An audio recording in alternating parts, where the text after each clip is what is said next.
Good morning friends, welcome to Navjeevan एक नई राह।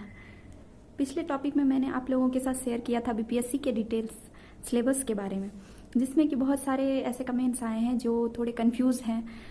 एस्पिरेंट्स वगैरह कंफ्यूज हैं कि कैसे पूरी बात क्लियर नहीं हुई है पिछले सिलेबस में। सो मैं आज के टॉपिक में कुछ डिटेल सिलेबस के बारे में बताऊंगी, बीपीएससी के सिलेबस के बारे में। उससे पहले फ्रेंड्स मैं आपसे एक बात शेयर करना चाहती हूँ। इसी के लाइन में कोई एक्सपर्ट नहीं हूँ, लेकिन ये जर्नी मेरी है और मैंने शुरू के वीडियो में ही बताया था आपको कि मैं ये उन लोगों के लिए स्टार्ट कर रही हूँ, उन हाउसवाइफ्स के लिए जो कुछ करना चाहती हैं, घर बैठे अपने बिजी शेड्यूल में कुछ अपने लिए वक्त निकाल के कुछ करना चाहती हूँ, उनके लिए मैं ये वीडियो बनाती हूँ। तो इसलिए मैं आपको बताना चाहती हूँ, इस बात को मैं क्लियर बताना चाहती हूँ। बहुत सारे लोगों का ऐसा पूछना है कि क्या आप हर वीक क्वेश्चन लेके आएंगे, क्या आप मॉक टेस्ट वगैरह या टेस्ट सीरीज वगैरह ज्वाइन करवाएंगी। तो मैं बता रही हूँ आपको कि ये मेरा कोई ट्यूशन नहीं है, कोई क्लास नहीं है मेरा। ये मेरा खुद का अपना एक्सपीरियंस बेस्ड चैनल है, जिसमें मैंने जो 2 साल के अंतराल में अपना तैयारी किया है उसे मैं आपके साथ शेयर कर रही हूँ। जैसे मैंने शुरू में भी बताया था कि उन हाउसवाइफ्स के लिए है, जैसे जो घर पे रह के अपने बिहार या झारखंड में या कोई भी किसी स्टेट पीसीएस की तैयारी कर रही हैं, तो उन्हें कुछ हेल्प हो सके और वो तैयारी कर सकें, घर बैठ के तैयारी कर सकें। और कैसे अपने बिजी शेड्यूल में उसे फिट करें, उसे मैं अपने साथ शेयर करती हूँ। तो इसके लिए मैं किस तरह से स्ट्रेटजी बनाती हूँ, किस तरह से तैयारी करती हूँ, अगर वो आपको हेल्प कर सकता है तो आप इसे कंटिन्यू कर सकते हैं। नहीं तो आपके पास बहुत सारे ऐसे क्लासेस हैं जो आपको बीपीएससी के लिए ऑनलाइन क्लासेस उपलब्ध कराते हैं, और अभी भी बहुत सारे ऐसे फ्री क्लासेस हैं जहां आप ज्वाइन कर सकते हैं, जिसमें मॉक टेस्ट होता है, टेस्ट सीरीज होता है, जिससे मैं खुद फॉलो करती हूँ। बहुत सारे ऐसे चैनल हैं जैसे एडुटेरिया है, अभी कुछ ही दिन पहले एडुटेरिया का चैनल को लाया गया है उन स्टूडेंट्स के लिए जो घर बैठे तैयारी करना चाहते हैं। तो अगर आपको टॉपिक वाइज कुछ समझना है तो आप उन चैनल्स पे जाके पूरी तरह से प्रिपरेशन कर सकते हैं। लेकिन अगर आप बिजी शेड्यूल में कैसे एक लेडीज़, कैसे एक हाउसवाइफ, कैसे कोई वर्किंग पर्सन अपने लाइफ को बिजी शेड्यूल में तैयारी कर सकता है और खुद को इंगेज कर सकता है, ये अगर आपको जानना है तो ये चैनल आपके लिए बेस्ट है। सो आप इसे कंटिन्यू कर सकते हैं। पिछले वीडियो में मैंने बीपीएससी का सिलेबस आप लोगों के साथ शेयर किया था, लेकिन बहुत सारे एस्पिरेंट्स शायद कंफ्यूज हैं उस सिलेबस को देख के, क्योंकि उसमें अच्छी तरह से मेरे पास बहुत सारे इक्विपमेंट्स नहीं है जिससे मैं अच्छे से शेयर कर सकती। अभी कुछ मैंने बोर्ड्स वगैरह लाया है, तो कैसे मैंने तैयारी शुरू की, क्या क्या है बीपीएससी के बारे में जो भी थोड़ा बहुत मुझे जानकारी है, और कैसे मैं उसे अपने बिजी शेड्यूल में फिट करती हूँ। और आप भी उसे कर सकते हैं अगर आप ट्राई करें, वो भी मैं आपको आज इस वीडियो में बताऊंगी कि किस तरह से आप अपने बिजी टाइम को मैनेज करके बीपीएससी जैसे बड़े एग्जाम्स, बीपीएससी तो छोटा एग्जाम है, बीपीएससी से भी बड़ा जो यूपीएससी का एग्जाम होता है जो कि पूरे इंडिया लेवल पे होता है, उसे भी आप पूरी तरह से घर बैठे तैयारी कर सकती हैं अगर आपके अंदर जुनून हो तो ज़्यादा लंबा वीडियो करने से पहले मैं बीपीएससी के सिलेबस को डिटेल से बताऊंगी। आइए बीपीएससी का फुल फॉर्म देखते हैं। बीपीएससी का फुल फॉर्म होता है बिहार पब्लिक सर्विस कमीशन। जैसा कि आप यहाँ देख सकते हैं, इसका ऑर्गेनाइजेशन का ओरिजिनेशन जो हुआ है, जिसे कह सकते हैं कि इसका गठन कब किया गया, तो 1 नवंबर 1956 में बीपीएससी का गठन किया गया। कमीशन के द्वारा बिहार लेवल पर एग्जाम्स लिए जाते हैं, और 1956 से ऐसा डिसाइड किया गया कि हर ईयर एक एग्जाम कंडक्ट किया जाएगा जो कि पीसीएस लेवल का होगा, हर स्टेट से लिया जाता है, तो उसे हम कंडक्ट करेंगे और एग्जाम्स को ऑर्गेनाइज किया जाएगा। तो Bihar public service commission BPSC, और जैसा कि आप देख रहे हैं इसका फुल फॉर्म यही होता है, बिहार पब्लिक सर्विस कमीशन। आप अभी इसके न्यू चेयरमैन के बारे में जान सकते हैं, जैसे कि अभी न्यू चेयरमैन इसके शिशिर सिन्हा है। तो ये एग्ज़ाम जो है ये हर साल कंडक्ट किया जाता है, हर साल जो है इसका कंडक्शन होता है। कुछ बात मैं बताना चाहूँगी स्टार्टिंग के बारे में कि 1956 में जब इसका ओरिजिनेशन हुआ था, 1956 से लगभग कुछ साल तक, 1-2 साल तक तो ये स्टार्टिंग में चला, लेकिन बीच में इसकी स्थिति आके बहुत ज़्यादा ही ख़राब हो गई थी। 2002 से 2014 के लगभग, 15 के लगभग इसका कंडीशन बहुत ख़राब था बीपीएससी का। फिर कुछ आयोग के गठन के द्वारा बहुत सारे आयोग का गठन किया गया और स्टेट लेवल पे बातचीत की गई कि किस तरह से इसे सुधार किया जाए इसमें। फिर उसके बाद जाके 14 के बाद से इसमें हर साल एग्ज़ाम कंडक्ट किया जाने लगा। तो फिर अभी बिहार लेवल के एग्ज़ाम का अभी हर साल बिहार लेवल पे बिहार पब्लिक सर्विस कमीशन का एग्ज़ाम होता है और आज 60वीं और 62वीं जो हम सुनते हैं एग्ज़ाम के बारे में, तो 60वीं और 62वीं एग्ज़ाम यही है। सबसे पहले यहाँ से जो शुरू हुआ है इसे हम पहला दूसरा नाम दे सकते हैं। फिर धीरे धीरे हर साल, बीच में तो स्थिति बहुत ही ख़राब हो गई थी, लेकिन फिर बहुत सारे लोगों के साथ, मदद के साथ इसे गठन उनको मजबूत किया गया और फिर एग्ज़ाम कंडक्ट करवाया गया। तो सीधे तौर पर हम कह सकते हैं कि बिहार पब्लिक सर्विस कमीशन जो है अभी के टाइम में एक ऐसा एग्ज़ाम है जो कि स्टेट लेवल पे बहुत ही सबसे बड़ा एग्ज़ाम कहलाता है। जैसे इंडिया लेवल पे यूपीएससी का एग्ज़ाम होता है और हर स्टेट पे एक एग्ज़ाम लिया जाता है, पीसीएस का एग्ज़ाम, उसी तरह बीपीएससी का भी नाम लिया जाता है। तो सबसे पहले हम जानते हैं कि इसके 3 कौन से पार्ट्स हैं। तो बीपीएससी जो है वो 3 चरणों में विभाजित है। ये तो मैंने पहले पिछले वीडियो में बताया था। तो 3 चरणों में जो ये विभाजित है, सबसे पहला चरण होता है प्रीलिम्स, जिसे कि हम प्रारंभिक परीक्षा कह सकते हैं। यह सबसे शुरुआती दौर होता है। जैसे ही आप बीपीएससी की तैयारी शुरू करने हो जाएंगे तो सबसे पहले आपको प्रीलिम्स से गुजरना होगा। उसके बाद आता है मेंस, जो कि मुख्य परीक्षा है, और तीसरा और अंतिम चरण है इंटरव्यू। तो इसके बारे में तो हम बाद में जानकारी लेंगे। सबसे पहले प्रीलिम्स को देखते हैं। प्रीलिम्स जो है वो पूरी तरह से ऑप्शनल होता है। 150 मार्क्स इसमें क्वेश्चन होते हैं और पूरे 2 घंटे का ये एग्ज़ाम होता है।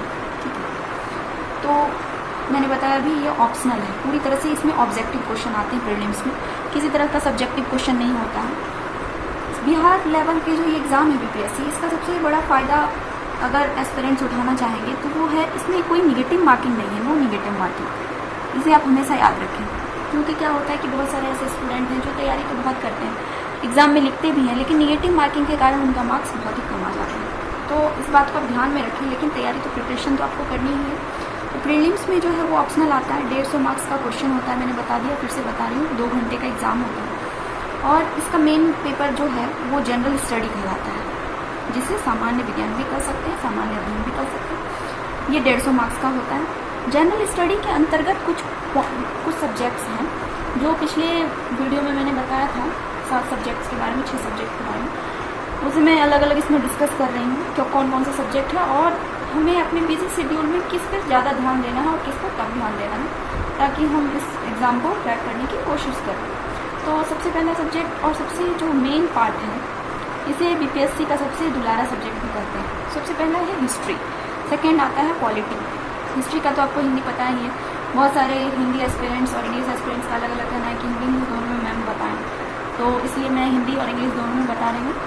हिस्ट्री जैसे कि इतिहास जानते हैं, ये सब पोर्शन का नाम है, ये कोई अलग अलग टॉपिक नहीं है, ये सब्जेक्ट ही आप मान के चलिए, पूरा सब्जेक्ट है, विषय है, इतना आपको अध्ययन करना है प्रीलिम्स का। फिर आता है पॉलिटी, राज व्यवस्था। थर्ड आता है जनरल साइंस, जो कि सामान्य ज्ञान है, सामान्य विज्ञान है। फोर्थ में आता है बिहार स्पेशल। अब एग्ज़ाम के नाम से ही आपको पता चल रहा है कि ये स्टेट पीसीएस एग्ज़ाम है, तो स्टेट के क्वेश्चन तो ज़रूर होंगे। तो चौथा क्वेश्चन है बिहार स्पेशल, पाँचवा है ज्योग्राफी एंड इकोनॉमिक्स और छठा है करंट अफेयर्स। तो ये 6 पॉइंट्स जो हैं, 6 पार्ट्स जनरल स्टडी के अंदर आते हैं और इससे ही क्वेश्चन प्रीलिम्स में पूछे जाते हैं। अभी तक का जो syllabus, previous year question paper हम लोगों ने देखा है और मॉक टेस्ट जो भी होते हैं या फिर जो भी टॉपर्स वगैरह के इंटरव्यू हमने सुने हैं, उसमें ये 6 टॉपिक जो हैं वो बहुत ही मेन है। History, polity, general science, Bihar special, geography, current affairs. तो ये सारे तो क्वेश्चन, इन सबसे क्वेश्चन रिलेटेड रहते हैं, लेकिन ज़्यादा जिससे क्या क्या वेटेज है, किसका क्या वेटेज है, वो भी मैं आपको बताऊँगी। सबसे पहले देखते हैं कि जनरल स्टडी कितने मार्क्स का, तो ये बता ही दिया, 150 मार्क्स का होता है, 2 घंटे का एग्ज़ाम होता है। ये पूरी तरह से ऑप्शनल है। आप ये प्रीलिम्स का जो भी मार्किंग होगा वो मेंस में और इंटरव्यू में नहीं जोड़ा जाएगा। ये पूरी तरह से आपका क्वालिफाइंग पेपर होता है, इसमें आपको क्वालिफाई करना ज़रूरी है। 150 मार्क्स के अगर एग्ज़ाम हो रहे हैं तो इसमें आपको 110 मार्क्स तक ज़रूर लाने हैं। मेरा आई थिंक प्रीलिम्स का आपको सब कुछ क्लियर हो गया होगा, फिर से मैं एक बार बताऊँगी, तब मेंस में बात करते हैं। ये है सेकंड मुख्य परीक्षा, जिसे हम मुख्य परीक्षा कह सकते हैं। सबसे मेन एग्ज़ाम यही होता है।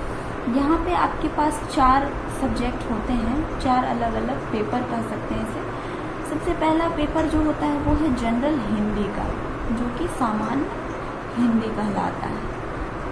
सेकेंड पेपर है general study paper 1 general study paper 2 और सबसे लास्ट है ऑप्शनल, जो कि आपके लिए पूरी तरह से ऑप्शनल होता है। नाम से ही आप देख रहे हैं ऑप्शनल पेपर है। इसमें आपको अलग अलग सब्जेक्ट दिए जाते हैं, उसमें आपको चूज़ करना पड़ता है। लेकिन ये याद रखना है, एग्ज़ाम शुरू होने से पहले आपको ये ऑप्शनल चूज़ करना पड़ेगा कि आप कौन सा ऑप्शनल लेना चाहते हैं। और थर्ड जो सबसे लास्ट है वो है इंटरव्यू। ये चरण आपको याद रखना है कि ये सबसे अंतिम चरण है। जब आप प्रीलिम्स मेन से गुजर जाएंगे तब जाके आपको इंटरव्यू देना है। और इसमें जैसे मैंने लिखा है all about overall personality development, इसमें आपके पूरी तरह से पर्सनैलिटी डेवलपमेंट का परीक्षण होता है। आपने पूरे प्रीलिम्स मेंस में क्या तैयारी किया है उसे ऑब्जेक्टिव तौर पे ऑरल के तौर पे पूछा जाता है। तो आई थिंक आपको ये क्लियर हो गया होगा। फ्लो चार्ट बनाया है तो आप भी इसे देख सकते हैं। तो सबसे पहले है प्रीलिम्स, टोटल 150 क्वेश्चन होते हैं प्रीलिम्स में, बताया ही था मैंने। 2 घंटे का पेपर है ये, 2 घंटे का पेपर है। तो सबसे पहले है हिस्ट्री। अब उतने सारे, अभी तो जानते हैं आपकी बीपीएससी का नाम सुन के बहुत सारे लोगों को डर लग जाता है कि कैसे तैयारी होगा, कैसे क्या करेंगे। तो हमें पूरे टॉपिक को नहीं लेना है, हमें बस कुछ उन सब्जेक्ट्स को देखना है जो कि हम तैयार करके भी एग्ज़ाम में अच्छा कर सकते हैं। हमें किसी से कंपेयर नहीं करना है कि मुझे उससे ज़्यादा मार्क्स लाना है या ये कोई क्लास का एग्ज़ाम नहीं है, बल्कि हमें कम्पीट करना है। तो हमें ये ध्यान देना है कि किस तरह से इस एग्ज़ाम को कम्पीट किया जाए, ना कि ये कि मुझे ज़्यादा मार्क्स लाना है ये वगैरह। तो सबसे पहले देखना है 150 क्वेश्चन है। 150 क्वेश्चन में मुझे कितना अटैम्प्ट करना है और कितना मार्क्स लाना है ये ध्यान देना है। 150 क्वेश्चन में अगर आप 110 क्वेश्चन पूरी तरह से सही करके आते हैं, अगर आपका ये पोर्शन पूरा कॉन्फिडेंस है कि मुझे 110 क्वेश्चन सही है और उसमें अगर 110 120 सही हो जाता है आपका क्वेश्चन, तो आप प्रीलिम्स आपका कोई रोक नहीं सकता। सबसे पहले देखते हैं कौन कौन से ऐसे क्वेश्चन हैं जो कि बहुत ज़्यादा इंपॉर्टेंट होते हैं। सबसे पहला है हिस्ट्री, इतिहास। इतिहास में 3 भाग होते हैं, सभी जानते हैं। हिस्ट्री का जो 3 पार्ट है वो है मॉडर्न हिस्ट्री, मॉडर्न है, मेडाइवल है और एंशिएंट है। तो जैसा कि आप देख रहे हैं मॉडर्न, मेडाइवल और एंशिएंट। हमें प्रीलिम्स के लिए हर साल का पेपर अगर उठा के आप देखेंगे, अगर आप तैयारी करना शुरू कर देंगे तो प्रीवियस ईयर क्वेश्चन पेपर को अगर देखेंगे तो 25 क्वेश्चन हिस्ट्री से आते ही आते हैं, चाहे वो आगे पीछे किसी तरह घुमा फिरा के लें, एक ही 25 क्वेश्चन आते हैं। सेकंड टॉपिक जो है वो है करंट अफेयर्स। करंट अफेयर्स जो होता है वो है राष्ट्रीय और अंतर्राष्ट्रीय घटनाओं का महत्व। राष्ट्रीय और अंतर्राष्ट्रीय घटनाओं का महत्व क्या है आपकी लाइफ में, किस तरह से आप उसके साथ डील कर रहे हैं, किस तरह आप उसे पढ़ रहे हैं, उससे आपका 30-35 क्वेश्चन तो पूरी तरह से लग जाएगा। तीसरा टॉपिक आता है जनरल साइंस, जो कि सामान्य विज्ञान है। सामान्य विज्ञान से 30 क्वेश्चन आते ही आते हैं। अगर ये क्वेश्चन आपने कर लिया और 30 क्वेश्चन आप करके आ जाते हैं तो आपका 35 में से 30 में से जनरल साइंस आप अटेम्प्ट करके आएंगे। चौथा क्वेश्चन है बिहार स्पेशल। हर साल जो है बिहार स्पेशल से भी 25 से 30 क्वेश्चन आता है और इसके भी टॉपिक हैं। बिहार स्पेशल का भी कुछ चुनिंदा टॉपिक है जिसे मैं अलग अलग पूरे इन चारों पोर्शन को अलग अलग में डिस्क्राइब करके बताऊंगी कि इन चारों में से क्या क्या हमें पढ़ना है और क्या क्या नहीं पढ़ना है। सबसे बड़ा प्रॉब्लम क्या होगा, 24 आवर्स के शेड्यूल में कैसे फिट करना है ताकि अपने काम के साथ साथ अपने घर के जॉब के साथ, अगर कोई जॉब कर रहा है जॉब के साथ या अपने हाउस होल्ड वर्क के साथ आप कैसे स्टडी को कंटिन्यू कर सकते हैं। तो फ्रेंड्स आप जानते हैं कि हम सबके पास 24 आवर्स होते हैं, चाहे वो कोई भी हो। अगर कोई कुछ बन रहा है अपनी लाइफ में तो उसके पास भी 24 घंटे ही हैं और आपके पास भी 24 घंटे हैं। तो फर्क पड़ता है कि आप अपना कितना एफर्ट्स दे रहे हैं और वो कितना दे रहे हैं। तो सबसे पहले देखते हैं हम टाइम वेस्ट ना करते हुए कि हमारे पास 24 आवर्स हैं। इसे बिल्कुल आप सीरियस कॉपी वे में देखें, कॉपी पेन उठाएं और इसे नोट डाउन करें इस रूटीन को। अगर आप कुछ करना चाहते हैं अपनी जॉब के साथ या अपनी स्टडी के साथ या कोई भी जो भी स्टूडेंट है या हाउसवाइफ है, वो अगर उनके पास भी इससे ज़्यादा वक्त है, और जो स्टूडेंट है उनके पास तो बहुत सारा वक्त है, वो तो कभी भी पढ़ाई कर सकते हैं। लेकिन जो हाउसवाइफ है उन्हें वक्त नहीं मिलता और उनके पास हमेशा शिकायत रहता है कि वक्त ही नहीं है, वक्त ही नहीं है। तो आज मैं आपको दिखाऊंगी कि आपके पास कितना वक्त होता है, लेकिन आप थोड़े से प्रोक्रेस्टिनेशन, टाल मटोल के कारण उसे बढ़ाते रहते हैं। तो सबसे पहले देखिए कि अगर आप 6 घंटे का जो हमारा सोने का शेड्यूल होता है वो तो सबसे ज़रूरी है, वो तो सबसे ऊपर होना चाहिए। क्योंकि अगर आप रेस्ट नहीं करेंगे तो अगर आप हाउसवाइफ हैं या मदर हैं या घर के काम कर रहे हैं तो आप पूरी तरह से थक जाएंगे और कोई भी पढ़ाई या कोई भी काम नहीं कर सकते। तो 6 घंटे, अगर आप 24 घंटे में अगर आप 6 घंटे का रेस्ट ले रहे हैं तो आपके पास कितने घंटे बच जाते हैं? फिर भी 18 घंटे आपके पास हैं। सोने के अलावा 6 घंटे इज़ द सफिशिएंट टाइम। इससे ज़्यादा आपको सोने की ज़रूरत नहीं है अगर आप कुछ करना चाहते हैं। वैसे तो सोने के लिए पूरा दिन पड़ा है, पूरा रात पड़ा है, आप सो सकते हैं, लेकिन अगर आपको कुछ करना है अपने लाइफ में तो 6 घंटे इज़ द सफिशिएंट। 6 आवर्स फिर आते हैं 18 घंटे को। तो उसके अलावा 6 घंटे हम ले लेते हैं कि अगर कोई जॉब कर रहा है, किसी का 6 घंटे का जॉब है, या फिर इससे ज़्यादा 1-2 घंटे ऊपर नीचे हो सकते हैं। House wife house hold work करती हैं, अपने काम में 6 घंटे देती हैं, तो 6 घंटे से ज़्यादा मेरे ख्याल से काम नहीं होता। अगर आप खाना बना के अपने बच्चों को खिला के या फिर जो भी हाउस होल्ड वर्क हैं, साफ़ सफाई क्लीनिंग वगैरह करके एनी अदर वर्क, तो 6 घंटे में सारे कंप्लीट हो जाते हैं पूरे दिन में। अगर आप देखोगे फिर भी आपके पास बचते हैं कितने हो गए, 6 12 हो गए, 6 से 12 हो गए, फिर भी आपके पास 12 घंटे बच गए। उस 12 घंटे में आप 4 घंटे अगर ले लेते हैं कि डेली की एक्टिविटीज़ जो भी आपके हैं, खाना पीना, सोना, उठना बैठना, जो भी है डेली एक्टिविटी, उसमें एक्स्ट्रा 4 घंटे लेते हैं। फिर कितने हो जाते हैं, 6 12 4 16। अभी भी आपके पास 8 घंटे 8 आवर्स बचे हुए हैं। इस 8 घंटे में मैं चलो अब लेती हूँ कि थोड़ा एंटरटेनमेंट भी ज़रूरी है। कोई टेलीविज़न देखती है अपने शौक का, किन्हीं को गेम्स खेलना है, किन्हीं को कुछ फ़ोन पे किसी से बात करना है, तो 2 घंटे आप उसमें ले सकते हो। फिर भी आपके पास फ्रेंड्स 6 घंटे बच रहे हैं। अगर आप इस बात में फंसे हुए हैं कि आपके पास वक्त नहीं है, तो आपके पास बहुत सारा वक्त है, बस आपको कोशिश करना है कि उसे निकालें कैसे। तो ये जो 6 घंटे हैं, इसे आपको पूरी तरह से यूटिलाइज करना है। स्टडी करने का मतलब ये नहीं है कि 6 घंटे किताब लेके बैठे रहें। स्टडी करने का मतलब ये है कि हर एक मिनट को आप यूटिलाइज़ करें। तो ये जो 6 घंटे आपको मिल रहे हैं, इसे आप हर तरीके से यूज़ कर सकते हैं। जो अपने हॉबीज़ को आगे कंटिन्यू करना चाहते हैं, जैसे कोई सिलाई सीखना चाहते हैं, जैसे फोटोग्राफी, डांस सीखना चाहते हैं, कुकिंग सीखना चाहते हैं, वो इस 6 घंटे में अपना कर सकते हैं। जो स्टडी करना चाहते हैं उनके लिए भी मैंने जो अपना 5 आवर्स स्ट्रेटजी बनाया है, उसे मैं आपके साथ शेयर कर रही हूँ। तो अगर आप 6 घंटे का बात करते हैं, तो मैं फिर भी इसमें 1 घंटे को हटा देती हूँ कि चलो भाई 6 नहीं, कम से कम 5 घंटे तो मिल ही जाएंगे किसी न किसी में। तो ये 5 घंटे आपको निकालने हैं। तो सुबह अगर आप सवेरे सोच के चलो कि 6 बजे आप उठ जाते हो, इसके लिए तो आपको सवेरे उठना ही पड़ेगा।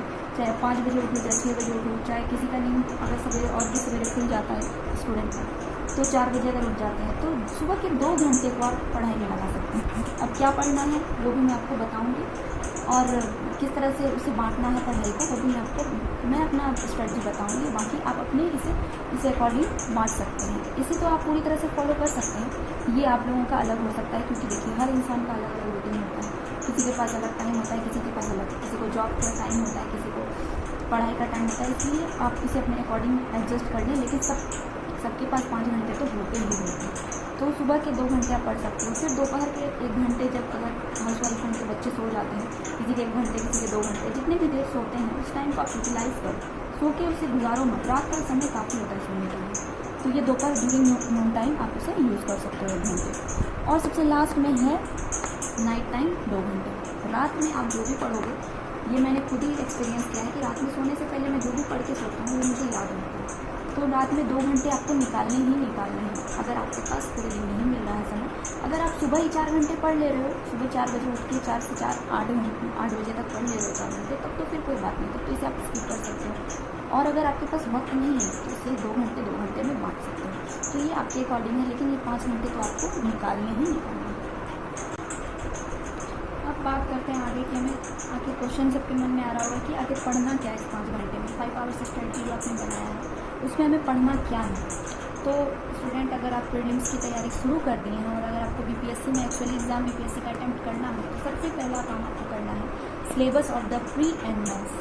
प्रीलिम्स का और मेंस का सिलेबस जो मैंने अभी बताया है, उसे आप ऐसे गूगल करके भी सर्च कर सकते हैं कि प्री का सिलेबस क्या है और मेंस का क्या है। और अगर आपको अभी भी कोई डाउट है तो अलग से मैं ऐसे इसका डिस्क्रिप्शन बॉक्स में मैं बता दूँगी। तो सिलेबस और प्रीलिम्स एंड मेंस आपको पूरी तरह से याद कर लेना है, ताकि आपको कोई कन्फ्यूज़न ना हो। आप बीपीएससी की तैयारी करने जा रहे हैं तो आपके मन में पूरी तरह से ये बैठ जाना चाहिए कि प्री का सिलेबस क्या है और मेंस का सिलेबस क्या है, तभी जाके आप आगे कुछ कर सकते हैं। जब आपका ये फर्स्ट स्टेप हो जाएगा तो सेकंड स्टेप है प्रीवियस ईयर क्वेश्चन पेपर। अब आप पिछले 10 साल के क्वेश्चन पेपर को उठा लें, इसे डाउनलोड करना है, डाउनलोड कर सकते हैं गूगल से। अगर आजकल यूट्यूब पे बहुत सारे प्रीवियस ईयर क्वेश्चन पेपर होते हैं, उसे भी आप देख सकते हैं। प्रीवियस ईयर क्वेश्चन पेपर आपको 10 साल का पूरी तरह से प्री और मेंस दोनों का आपको एक बार कम से कम देखना तो ज़रूर है। अगर आप सॉल्व कर सकते हैं, अगर आपके पास वक्त है, 5 घंटे का ये वक्त मैंने बताया है आपको, तो तो उसमें से आप अपना शेड्यूल देख लें कि पहले आपको सिलेबस स्टार्ट करना है, फिर प्रीवियस ईयर क्वेश्चन पेपर देखना है, और जब ये दोनों स्टेप हो जाएगा तब आप एनसीईआरटी बुक्स की तरफ आएंगे, जो कि मैं एक अलग वीडियो बुक्स की बारी आएगी, जो मैं अलग वीडियो में एनसीईआरटी बुक्स कौन कौन से मैं पढ़ रही हूँ और कैसे कैसे उसका नोट्स बनाना है उसके बारे में मैं बताऊँगी। तो सबसे पहले आप ये सब सिलेबस वगैरह देखें, और आज से ही आप अपना सबसे नोट डाउन करने वाली जो चीज़ है वो ये है कि आपको डेली न्यूज़पेपर पढ़ना है। चाहे आप कोई भी एडिशन के पढ़ सकते हैं, लेकिन न्यूज़पेपर आपको डेली रीड करना है। वो 5 घंटे जो मैंने बताए हैं उसमें आपको ये न्यूज़पेपर रीडिंग की हैबिट अभी से डालनी है, क्योंकि अगर आप किसी पीसीएस एग्ज़ाम में जाना चाह रही हैं जो एक स्टेट लेवल का एग्ज़ाम है, तो आपको पूरे आसपास के खबरों के बारे में जानकारी होनी बहुत ज़रूरी है। तो आप न्यूज़पेपर मस्ट रीड करें, बाकी आप इन सब चीज़ों को देखें, सिलेबस वगैरह देखें, क्वेश्चन पेपर देखें, और आगे मैं आपसे बात करूँगी दूसरे वीडियो में। आइडिया है, स्ट्रेटजी है, अगर आपको पसंद आया तो प्लीज़ इसे ज़्यादा से ज़्यादा लोगों के साथ शेयर करें और सब्सक्राइब करें। Thank you.